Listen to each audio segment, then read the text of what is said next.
Most of these boxes are older than I am, and I'm feeling pretty old. I'm your man out of Japan, Jay Contra, and if you'd like to see exclusive videos about Japanese game collecting, you can head over to my Patreon.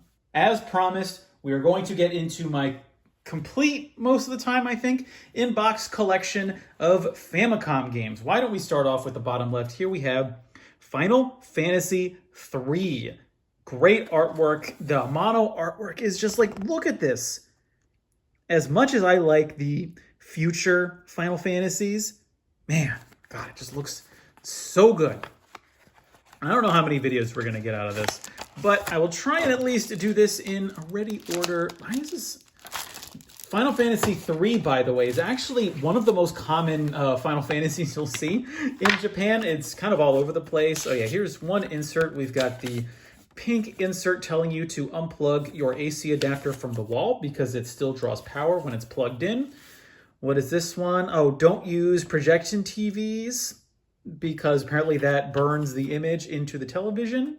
This is telling you that this is real, like this is like peak, what is this, like 1990? When did this come out? Yeah, 1990. This is like when people were still getting used to like video games. So it's like, oh yeah, here it has RAM on it, so when you can save the game. So it's telling you how to properly save the game and to make sure you don't turn off the system while you're saving or else you might lose the data.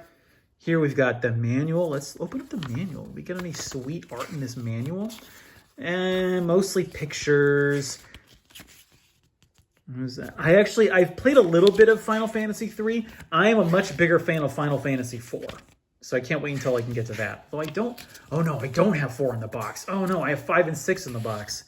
So we get a little bit of art in this manual, but it seems to be a lot of text. And advertisements for Final Fantasy 1 and 2.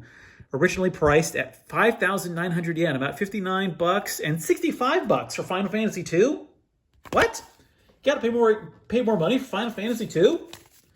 And then let's look at the cartridge itself. Still got the little baggie, although this doesn't feel like the original baggie. I will see if we see any of the baggies in the other ones. I don't know if Square was using a different one or not. But look at that cartridge. The white plastic. This is in impeccable shape. Look at that. I think there's like one scratch on this front label. Beautiful.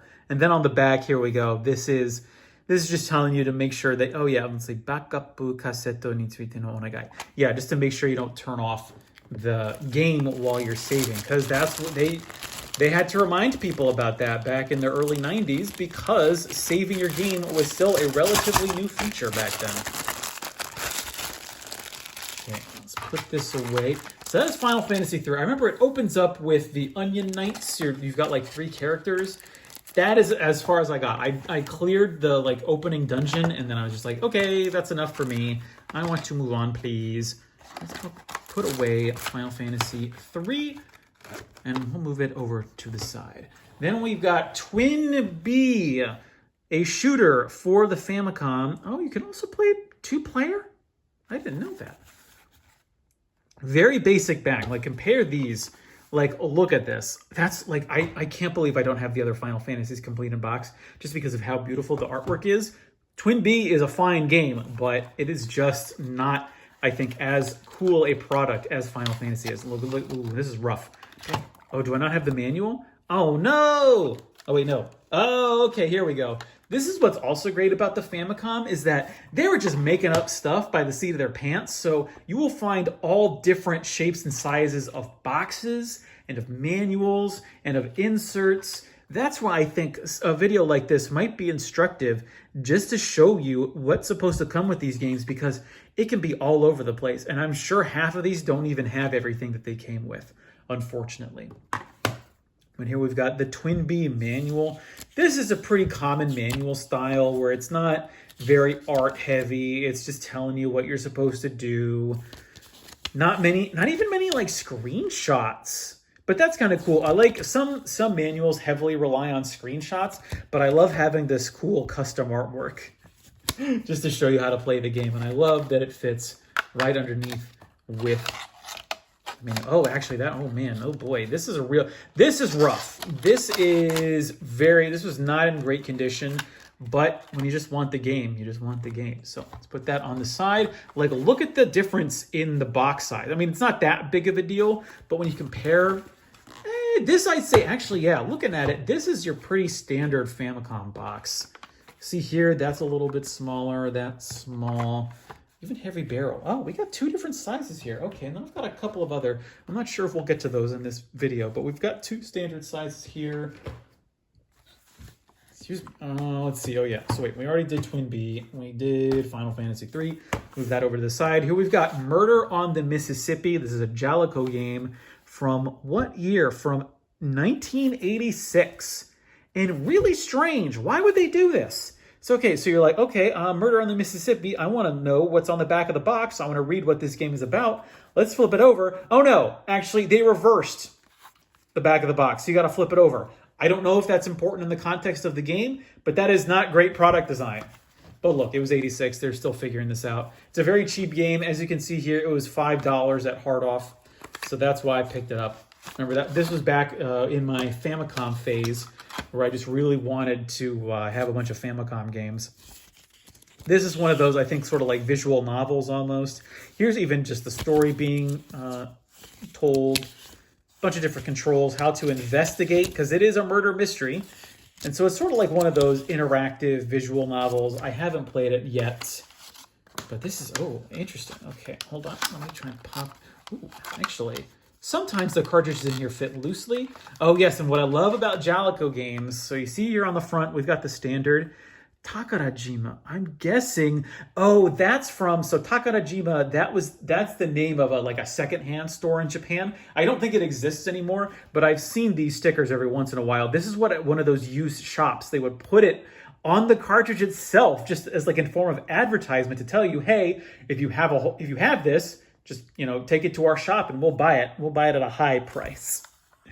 And then on the back, in case you didn't have the box, I mean, people back in the day, they knew kids were just going to be throwing out the manuals and the boxes. So Jaleco, I think particularly, put a little instruction manual on the back of each of their cartridges. Really fascinating stuff. I love the tight fit. I love how the cartridge just slots into the little plastic casing. All right, so that was Murder on the Mississippi. Then we get to Super Mario Brothers 3. This is just like $10. Even today, even in 2020, and I would say going into 2021, if you're in Japan, you can get Super Mario Brothers 3 for $10 easy. I know I've seen it for like $20 or $30 elsewhere, but it's not that expensive of a game. I also love the old font that Nintendo used for its, this is, Nintendo Kabushiki Gaisha. Like Nintendo, what is it? Nintendo Company Limited. That's what they say is their actual name. And we've got the actual, ooh, okay, this would be good. Nice plastic coating. Now, see this plastic baggie is very loose and very thin as compared to the other one for Final Fantasy 3, which is very like tough. Beautiful artwork. Love that old school Mario artwork. Really wish they'd bring it back. A little roughed up on the back, but no problem. No problem. Let's check out the manual. Let's see if we can if we can see any cool artwork in the manual itself. Oh, and then we get a nice little vertical manual here. And it's actually, left to right. Sometimes manuals will be right to left, but I think that's fairly uncommon. I would say most manuals that you're getting for the Famicom are going to be left to right. I love this artwork. Did the American Super Mario Brothers 3 have this artwork? Ah, beautiful, beautiful stuff. Is that Ludwig? I think so. I love all the Koopa kids, and well, I suppose I can appreciate that they were included in Mario Kart 8. Did we really need all of them? Although they are in Smash, right? Like I think you can control all of Bowser Jr.'s extra characters or extra skins are the Koopa kids, right? Oh yeah, so this is a label. This is the box has damage. Yeah, I'd say it's a little bit damaged. Heavy barrel, sort of like a weird Contra knockoff. Like it's sort of that same like aesthetic, although it's not exactly the same kind of game. It's fun. I can recommend it if you ever come across it. Yeah, you can see here, this is all too common. And actually, when we get to my copy of Rekka, oh, no manual? Or is it underneath here? Oh, thank goodness. That's what. That's not the first time it's happened in this video, and it's not going to be the last. I'm very disappointed by not having the manual with one of these games. But look at that art. That's great, like little sketches, little sketch work. That's fantastic. Okay, so that's Heavy Barrel. I played it years ago. I can't remember many details about it. However, I can say I do feel my memory of this is a feeling of it being good. So Heavy Barrel, pretty good game, I will say, at the very least. Then we get to Fire Emblem, which was, I don't know when I'm going to be publishing this, but it was recently announced that they are bringing this game to America for the first time ever. And here we've got the original in-box copy. You can see here, there's a couple of stickers here. So this is from a place called Kirirando. I'm assuming that was an electronics retailer in Japan at the time. It was originally priced at 3,400 yen, and then they knocked it down to 1,500 yen. I wonder if they were selling it new. This is a weird case where Fire Emblem came out just as the Super Nintendo came out. So I'm guessing it probably sat on the store shelf. And they ended up just being like, no, we need to kick this out. We need to be selling Super Nintendo games. So just get rid of it. Ooh, and it looks like we've got most of the inserts with this. That would be cool. Let's look at so this plastic, yep. Very thin, very reminiscent of the Mario 3 plastic. Look at, look at it. It was practically new. It's like the person who owned this didn't even touch it. That's what's so cool when you're buying games in Japan is you find this. You don't find it so much anymore, but especially a couple years ago, I was finding games like this all the time.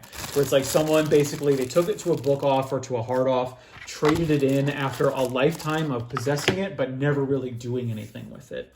So we get those inserts again. Here we go. No projection TV. Be careful because you can save. The pink insert that tells you to unplug your power adapter. Here we've got something we didn't see with Final Fantasy III, if I'm remembering correctly. But this is the Hagaki. This is the postcard that was sent out, and it's got a bunch of survey questions like, how did you hear about the game? What did you like about it? What did you dislike? You could send this in, and actually, I wonder if we could. So these are the survey questions here. I want to see what it says. Let's see. Thank you for buying Fire Emblem. We would like to know your opinion after you've played this game. So please fill out the questionnaire. We will choose from people who have submitted these. Let's see, you can get a Fire Emblem strategy guide, but why would you want a Fire Emblem strategy guide after you finish the game? That's weird. Or you can get Mario Torampu, or you can get a deck of Mario cards. We will select 150 people each month. And it will go from, let's see, went from May until August. Okay, so they did 4 drawings. Oh, and you can choose one. You can choose either the Fire Emblem or the Mario cards. That's interesting. So yeah, you could submit this and be entered for a random chance to win some cool stuff. Yeah, so this seems like once you hit 1990, that's when they're finally able to actually put up good screenshots of the game at the expense of there's a little artwork in here. Oh yeah, well, these are the Pegasus Riders, right? I have played Shadow Dragon for the DS, and I can highly recommend that game. Really fun, but the original Fire Emblem is kind of, even if you're a big fan of the later Fire Emblem games, it's just slow. The strategy is really difficult. Your people die and they stay dead after the battle. It's rough. It's hard to go to after you've played things like Fates and Awakening and Three Houses. But I bought it because I've played it a little bit, and I'm just such a big Fire Emblem fan that I really like having the original game. So that's the original Fire Emblem. And then we've got a couple of other games we can look at. Here we've got Dragon Quest IV. What is it? I forgot how to say it. But it's got the cool Toriyama artwork. It looks basically like a Dragon Ball. And we go manual. Ooh, okay, cool manual. Yeah, that looks neat. I have not played. I've played, let's see, I cleared Dragon Quest VIII on the PS2. I love Dragon Quest VII. That's one that I have not cleared yet, but I would love to one of these days. But Dragon Quest IV, like, this is a very common game. Like, the legend was always that Japan had a national holiday for when Dragon Quest came out, just because all of the kids would just not show up to school. Or it's like they had to, like, somehow Enix was legally bound, or like through some kind of obligation to only release Dragon Quests on the weekend. Otherwise, kids just wouldn't show up to school. Something like that. I don't believe that's true, but it's often been rumored. And I have another Dragon Quest game to show you. Let's bring out, where is it? Yeah, oh, here we go. Dragon Quest 3. This would actually get re-released for the Super Nintendo. There's like a collection, or no, it's like Dragon Quest 1 and 2, and then they re-released Dragon Quest 3 with like updated Super Nintendo graphics. But it's another one that I'm ashamed to say that actually a bunch of these games I actually haven't played yet. I just bought these when I was in Japan because they were like these Famicom games. These are not very expensive. These are mostly pretty cheap. Like, what was it? Fire Emblem is like a $10 game, $20 game if you're in Tokyo, even when you're buying a complete in-box copy. Because in Japan, it was a fairly popular game. So there's a lot of games floating around there. Then the cool, like, I love that artwork. It's so good. Like, Toriyama is such a good artist. That, I mean, it's like, think about it. He's been making Dragon Quest 2, but I mean, like, Dragon Ball, like, that series has been around for like 3 decades now, and he's still drawing that stuff. All right, put you, Dragon Quest 3 away. Thank you very much. Next, we go on to, oh, this might actually be, well, if it weren't for Rekka, this would be one of the most expensive Famicom games that I have complete in box, only because it's not worth that much. It's like 40 or 50 bucks. It's Double Dragon 3. I hate this game. It is so disappointing. When you go from Double Dragon 1 and 2 to Double Dragon 3, it is a massive letdown. It is really hard. It's repetitive. It's boring. I just do not recommend this game at all. I would not spend... If I could go back and not buy this game, I would, just because of how disappointed I was in this game. Like, Double Dragon 2 is one of the best games made for the system. Oh, nice little right to left manual. Hey, at least we get some cool comics. At least we got that. Oh, wow, it's a little manga. Arudo. Okay, this is cool. I mean, it's not $50 cool, but I'm glad to have it all the same. I bought it because I was like, Double Dragon. Yeah, I played 1 and 2. Those are some of my favorite games. And then you just buy this, and you're just like, no, this sucks. I don't know why they did this.